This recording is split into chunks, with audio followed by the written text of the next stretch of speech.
ہمارے پاس ہے، ہم استعمال نہیں بھی کر رہے ہیں، تب بھی ہمارے اوپر اس کی زکوٰۃ ہے۔ اچھا اب زکوٰۃ کے حوالے سے ہمیں یہ شریعت نے نہیں کہا کہ آپ آدھا مال دے دو، نہیں، اس کے لیے بھی ہمیں نصاب دیا گیا کہ آپ نے صرف 2.5% اپنے مال کا 40واں حصہ آپ نے ادا کرنا ہے، وہ بھی اسی صورت میں جیسے میں نے پہلے بات کہی کہ آپ ایک تو نصاب کو پہنچ جائے، دوسرا سال پورا گزر جائے، سال کے گزرنے کے بعد آپ نے صرف 2.5% جو ہے وہ خرچ کرنا ہے، اور معاشرے کے عمراء سے وہ لینا ہے، اور ہوں بھی مسلمانوں سے لینا ہے، اور مسلمان غرباء کو ہی یہ مال دینا ہے۔ اچھا، میں ویسے آپ سے یہاں پر ایک اور اسی سے ریلیٹڈ سوال پوچھنا چاہ رہی ہوں، لیکن اس سے پہلے ابھی ناظرین پروگرام میں وقت ہوا ہے نعت رسول مقبول صلی اللہ علیہ وسلم کا، اور ویوز اسی کے ساتھ ہی اپنی ٹرانسمیشن کو مزید آگے بڑھائیں گے، اور آج ہم بہت اہم موضوع پر بات کر رہے ہیں، زکوٰۃ، اس کی فضیلت، ادا کس کو کی جا سکتی ہے، مستحق کون لوگ ہیں، اور جو زکوٰۃ ادا نہیں کرتے ان کے لیے کیا وعید ہے، یہ ہمارا آج کا موضوع ہے۔ اور مفتی محمد احمد سعیدی صاحب آج اس ٹرانسمیشن میں ہمارے ساتھ موجود ہیں۔ مفتی صاحب، ہم نعت سے پہلے ایک گفتگو کر رہے تھے، اور وہ یہ تھی کہ کن کن لوگوں پر کن کن صورتوں میں زکوٰۃ فرض ہے، تو وہاں پر ایک میں نے آپ سے سوال کیا تھا کہ بیٹیوں کے معاملے میں اگر ان کی نیت سے جہیز اکٹھا کیا، آپ نے کہا پھر بھی جائز ہے۔ میں اسی سوال کو اپنے کو آگے بڑھاؤں گی کہ ہمارے یہاں بہت سے پیرنٹس ایسے ہوتے ہیں جو افورڈ نہیں کر سکتے، لیکن ان کو پتہ ہوتا ہے کہ بیٹیوں کی ذمہ داری ہم پر ہے، تو وہ آہستہ آہستہ ان کا سامان اکٹھا کرتے ہیں، لیکن ان کی اپنی مالی حالت ٹھیک نہیں۔ اب وہ سامان تو اکٹھا کیا، اس پر کیا حکم ہے؟ تو سامان بہن ایسا ہے کہ سامان کی نوعیت کیا ہے؟ سامان کو باقی رکھنے والی ذات بھی اللہ رب العزت کی ہے، اور یہ زکوٰۃ کی ادا کرنا یہ تو ہمارے مال کو پاک کرتا ہے، ہمارے مال کی حفاظت کرنا ہے، اور وہ بچوں کے جہیز کے لیے ہو، وہ کسی بھی صورت میں ہو، اگر وہ شرط یہی ہے کہ وہ نصاب کو پہنچے۔ عام طور پر ہوتا یہ ہے کہ جو مڈل کلاس کے لوگ ہوتے ہیں وہ جب شروع کرتے ہیں تو وہ زکوٰۃ کی مالیت کو نہیں پہنچتا ہوتا مال، ٹھیک ہے، لیکن اگر وہ مال کی وہ چیزیں جو ہیں، ایک تو ہوتے ہیں نا ان چیزوں میں سونا چاندی وغیرہ، سونا چاندی اگر نصاب کو پہنچ جائے تو ہوگی زکوٰۃ۔ باقی اس ایک اب یہیں پہ میں تھوڑا سا ایڈ کرنا چاہوں گی تاکہ یہ جو کنفیوژن ہے وہ کلیئر ہو۔ اگر 3 بیٹیاں ہیں اور تینوں کے لیے علیحدہ علیحدہ اکٹھا کیا اور تینوں ہی اس طرح نہیں پہنچے، لیکن کلیکٹیولی وہ اماؤنٹ تو زیادہ بن رہی ہے، لیکن اگر انڈیویجولی دیکھیں تو وہ اتنی نہیں ہے، پھر اس پر کیا حکم؟ اس میں اگر وہ ملکیت میں پیرنٹس کی ملکیت میں ہے تو زکوٰۃ ہوگی، اگر ان کی ملکیت میں یعنی بچوں کی ملکیت میں اگر دے دیا گیا ہے اور قبضہ بھی ان کے پاس ہے، ہمارے پاس نہیں ہے، اور جب آپ نے تقسیم کر دیا وہ لیمٹ سے کم ہو جاتا ہے اور وہ نصاب سے کم ہو جاتا ہے، اس صورت میں نہیں ہوگا۔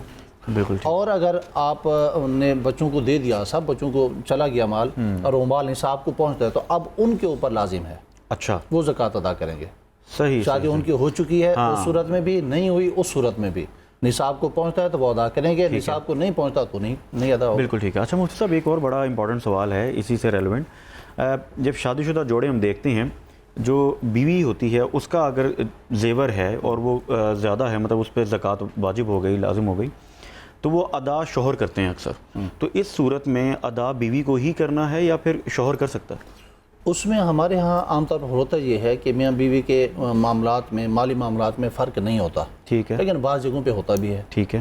اگر بیوی کے پاس ہے سارا کچھ اور خامد اور میاں بیوی ایک دوسرے کے اعتماد میں ہیں اور خامد کو بتا دیتی ہے میں میرے پاس اتنا سونا ہے اور کیلکولیٹ کر کے اس کی جتنی زکوٰۃ بنتی ہے وہ میں ادا کر رہا ہوں، ٹھیک ہے، ان کو بتا دیتے ہیں، اور چاہے یہ اپنی جیب سے بھی ادا کرتے ہیں تو ادا ہو جائے گی، ٹھیک ہے، ایک صورت یہ۔ اسی طرح مالک جو ہے وہ خامد ہے، خامد کے پاس ہی سب کچھ ہے، بیوی کے پاس پیسہ وہ کہتے ہیں وہ کیلکولیٹ کر لیتے ہیں دونوں، اور دونوں کا مال میں بھی صاحب نصاب ہوں، بیگم صاحبہ بھی صاحب نصاب ہیں، دونوں کا جو ہے ہم نے کیلکولیٹ کر لیا اور ہمیں پتہ چلا بھی ہم نے اتنی زکوٰۃ ادا کرنی ہے، وہ بھی ادا کرنا چاہیں تو وہ کر سکتی ہے، ہمیں معاملات میں پتہ ہونا چاہیے، یعنی اونرشپ اگر بیوی کی بھی ہے اس کے باوجود خاوند ادا کر سکتا ہے، بالکل ٹھیک ہے، کر سکتا ہے۔ اور اگر معاملات جدا جدا ہیں دونوں کے، اچھا، میں اپنی چیزوں کا مالک ہوں، وہ اپنی چیز کی مالک ہیں، اور تو اس صورت میں میں اگر چاہوں اپنا ادا کروں تو صرف میں اپنا ادا کروں، ان کے اوپر لازم ہے وہ اپنا ادا کریں، وہ اپنا ادا کریں، بالکل ٹھیک ہے۔ اچھا،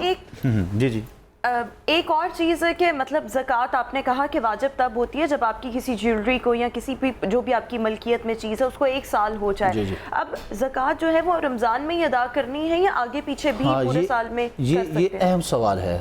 اس سوال کی طرف آنے سے پہلے پہلے والا بات کلیئر کر دوں. وہاں پہ عام طور پہ ہوتا یہ ہے بیگمات کہتی ہیں ہمیں دیتے جائیں لینے کا نام نہ لیں, زکوٰۃ تو اسے دینی جائے. تو ایسے صورت میں مال بھی ہمارا ہے تو زکوٰۃ بھی تاڑی. تو ایسے صورت میں خاوند دل بڑا کر کے کریں اور ادا کر لیں تو ٹھیک ہے, وہ بھی اس صورت میں ہو جائے. اگر یہ کہ ایسے نہیں کریں گے تو پھر لازم ہے کہ وہ خود ادا کریں گے. دوسری بات آپ کی کیا تھا میرے جو؟ ہاں جی, میرا یہ سوال تھا کہ جو زکوٰۃ ہے وہ ہم نے رمضان میں ہی ادا کرنی ہے یا آگے پیچھے بھی ادا کرنی ہے؟ جی, اس صورت میں یہ ہے کہ ہمارے جو اسلامی مہینے ہیں یہ محرم سے ہمارا جو ہے وہ اسٹارٹ ہوتا ہے. بالکل ٹھیک. تو محرم سے لے کر آگے ذی الحج تک ٹھیک ہے, یہ 12 مہینے ہیں.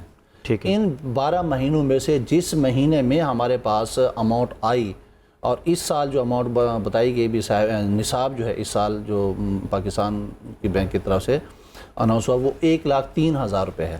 اچھا, 1,03,000 روپے کا مالک اگر میں ہوا رمضان میں, رمضان کے پہلے دن دوسرے دن یا تو اگلے سال اسی ڈیٹ میں سال پورا ہو جائے گا. اور اگر یہ رمضان کے علاوہ کسی اور مہینے میں جو ہے وہ میرے پاس اماؤنٹ اتنی آئی تھی جو نصاب کو پہنچتی ہے تو پھر اسی مہینے سے اسی مہینے تک ہوگا.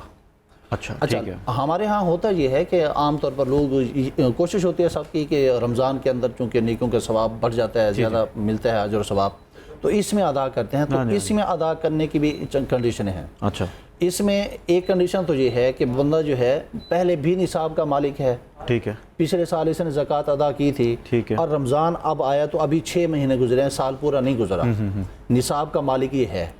اس صورت میں ایڈوانس دینا چاہتا ہے, اہم بات ہے یہ ایڈوانس اگر ادا کرنا چاہتا ہے یا ادا کرنا چاہتی ہے تو وہ ایڈوانس میں بھی رمضان میں دینا چاہیں وہ دے سکتے ہیں. ٹھیک ہے, نہیں تو ان کے اوپر جو فرض ہے شریعت کی طرف سے وہ سال کے گزرنے کے بعد ہوگا. بالکل ٹھیک ہے.